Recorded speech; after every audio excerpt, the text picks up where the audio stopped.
You've been told to be strong, to keep it together. Maybe you felt that you had to bury that thing to just survive. As men, we often feel a lack of permission to open up about the things that we've experienced. And that's unfortunate, because the longer that we live this life with unresolved traumas, abuses, the longer that those wounds begin to fester, and it creates a home for toxins, for shadows. And the longer that we don't deal with those things, our strength that we've used to suppress them begins to fade. And when that strength completely wipes out, that shadow, that monster that we've kept locked away in the basement of our soul comes to the surface and wreaks havoc on all things that are beautiful in our life. I believe there's a reason why you clicked on this video today. If you're honest with yourself, you know that this thing that has been locked away within you, it needs to be dealt with. And I believe that today, it's time. I have almost 10 years of experience in the mental health field. I have a master's degree in social work. I've worked in drug rehabs. I've done one-on-one therapy. I've done group therapy. I have heard so many horror stories over the years, and it breaks my heart so much that so many of you watching this video have the inability and the lack of permission based on societal norms. You don't feel permission to deal with that thing. 1 in 4 children will grow up without a father. 1 in 4 children will experience some form of abuse, whether it's physical, neglect, sexual. Half of the children born into our present time will experience their own parents' divorce. These are horrific statistics, and knowing that these statistics are so prevalent, it's a very high chance that you watching this likely fall into one of those buckets. And it breaks my heart. I sympathize with you. I also fall into one of those buckets. And what I have found is that these different traumas, these different neglects, especially in our childhood, they set up a broken foundation from the beginning of our life. So everything that is built upon that broken foundation suffers to some extent. Unfortunately, these cracked foundations that we experience in our early childhood, they don't go away on their own. In fact, the abuses, the neglects, the traumas, the hardships that we experience in our adolescence and even into the later parts of our life, they are stacked on top of that foundation. And it causes a lot of really bad patterns in our life. And that is not at all to say that the abuses and traumas that you've experienced are your fault. As children, we are meant to be protected. We are meant to be safeguarded. We are innocents. And when those innocents are tainted, it really is a very sad experience. And I'm speaking from personal experience here. One of the more subtle negative mindsets that I have seen over the years, whether it's in business coaching with entrepreneurs or businessmen, or even just clients in the clinical world, there's a sneaky negative mindset that I think kind of calls all of our name at some point, and that is, I'm okay. The reality is, when we go through different things in life, we need time to process, and we need time to actually work through some of those intense moments. Like I said, it can be abuse, it can be trauma, maybe you have PTSD. There's a lot of different areas in our life where the lie that I'm fine really sets up its tent and makes a home within our mind. And it's very unfortunate, because I feel a lot of men and women too, if you're watching, they convince themselves that what they just went through, whether it's in their childhood or more recently, that they aren't affected by it. And that mentality actually creates long-term effects and toxins that can slip out into our relationships, into our workspaces. And when we don't feel that there's something to actually address, especially after a very intense or traumatic situation, we convince ourselves that we're okay. And that lie actually creates opportunity for those shadows, for those demons, if you will, to have permission to have a thriving environment within our mind. When that happens long term, you'll see a number of different behaviors begin to manifest in your life. Maybe you cope with negative patterns. Maybe you're a workaholic, or you consume pornographic material. Maybe you use drugs. Maybe you use alcohol just so that you can sleep.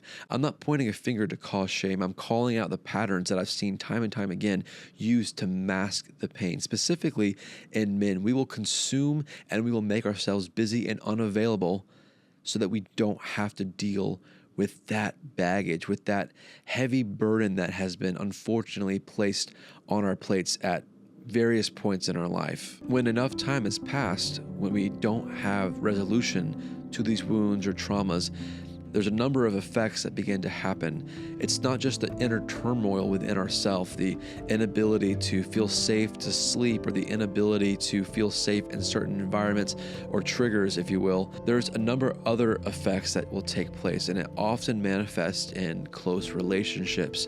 As men, we are designed to be able to filter out safety from threat, and that is a good tool to have built into our DNA. Unfortunately, when we go through hardships, when we go through traumas, that compass becomes overly sensitive to the point where even in safe environments, we are picking up, I call them ghost radar pings. We think that there's a threat. We feel that we are unsafe. And reality is we have been traumatized and we haven't dealt with the stuff, the baggage, the junk. And so everything puts us into a fight or flight mode. And that is a really bad place to be long-term for your health. It causes massive anxiety, panic attacks that can affect your health. And that really is where the coping patterns, the negative coping patterns, really began to provide a sense of false relief. Oftentimes, it's those closest to us that really are able to see those patterns. They may not know what's causing it, or the triggers, or the exact situation to what's happening within you.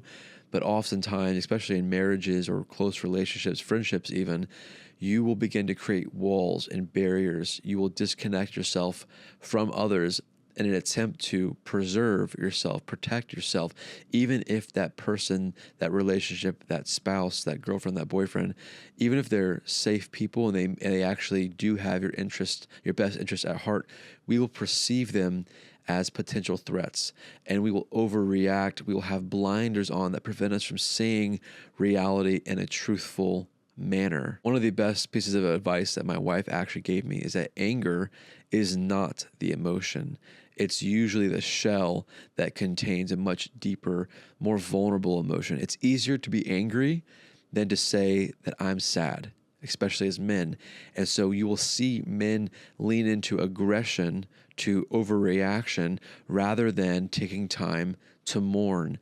If we lose somebody, if you've experienced abuses, it's easier to display moments of aggression, rage even, because that somehow feels less intimate. I want to share a little bit about my story so that you can feel maybe seen in this moment. Is I actually grew up in a home where on the outside looking in, you would assume it's a very loving and safe place, which in a lot of ways it was. However, in the second grade, I did experience a form of abuse, and it did have massive effects on the way that I relate to others, that I connect to others, the way that I perceived the world for a very long time. Even the types of women that I was attracted to all stemmed from this particular abusive situation that happened when I was very, very young. That cracked my foundation. That set me up already with less playing cards than my peers. And I unfortunately did fall into one of those buckets of neglect or abuse, if you will. I was a statistic, and I didn't really know the gravity and the weight of what that moment was and how it would play out later in life. At the time of it happening, I wouldn't have even considered it abuse. If that gives you any context to what I'm speaking about, sometimes our abuses actually feel like welcomed moments, but it really takes some real introspection maybe with a therapist or a coach, for you to really realize that no, that actually was not okay. And that might be actually the doorway for why I'm experiencing so many of these negative patterns and aggressions in my life. Is really because I told myself that I'm okay. That's that negative mindset. I've convinced myself that I'm fine. And my story, there's been a lot of hardships in my life. I am not a victim, and I don't want to have a victim mentality. It's very important for me to acknowledge that I do have the power to overcome these moments, to work through these moments, to be empowered as a man, to take control of my emotions and actually be vulnerable, to actually be sad, to actually mourn. And it took me a long time to really be honest with myself that I'm not okay. Unfortunately, somebody like myself was very good about hiding the fact that I had this deep wound within myself for a very long time. I really pressed myself into my corporate career. I was very successful in doing that. I own a real estate portfolio. I launched several businesses. I began to coach others, to provide therapeutic services to others. I began to create an empire in my life. And really what it was an ability for me to hide behind success. If I felt successful, maybe this unnamed wound would just go away. And if you're watching this, I hate to break this to you, your success, even if you're making millions of dollars a year, it doesn't heal the wound. Time creates scars, it creates scabs, but it's not a great healer. Oftentimes we've convinced ourselves, if we wait long enough, there's enough distance between the present reality from the moment of abuse, that we will be okay. And that's a lie. I was a very good workaholic. I allowed myself to spin as many plates as I could, because if I just felt like I was successful, maybe I would feel like I was worth it. Maybe that my life mattered, that I actually had purpose, that the struggles that I faced in life, maybe they would just stop creating that sting, that post-wound ooze, if you will. And unfortunately, no matter how busy I got, there were inevitable seasons where things had to slow down, like travel or holidays or significant moments in a relationship like giving birth to a child, where moments had to slow down. And in those quiet moments, I become uneasy. I became restless. I became anxious. I couldn't sleep well. And that was a sign that really I needed to do some inner work. And I want to encourage you today that you're not alone in those places. And I believe that you clicked on this video for a reason. I believe that this video is actually a sign for you, an invitation for you to really begin to look inward, to deal with the stuff, the junk. And that's not me pointing a finger at you. Again, I relate to you, and I wanted to share a bit of my story to help give you hope that there is light at the end of the tunnel, that you actually can walk in freedom and have control over your emotions, to be authentic with yourself, to have the depth of who you are, the hidden place, fully integrated with your outer shell. That is a place of freedom that I want all men to be able to walk in. Your ability to integrate the depths of who you are with who you put out to the world, to take off the mask, to take off the facade, to allow yourself to feel weak. Thank you so much for watching this video today. If this video prompted you or touched you at all, please leave a comment below. Share it with somebody that could also benefit from hearing these things. I'm going to include some books in the description below that I really recommend to help you in your healing journey, as well as a Discord link where you can send me messages directly.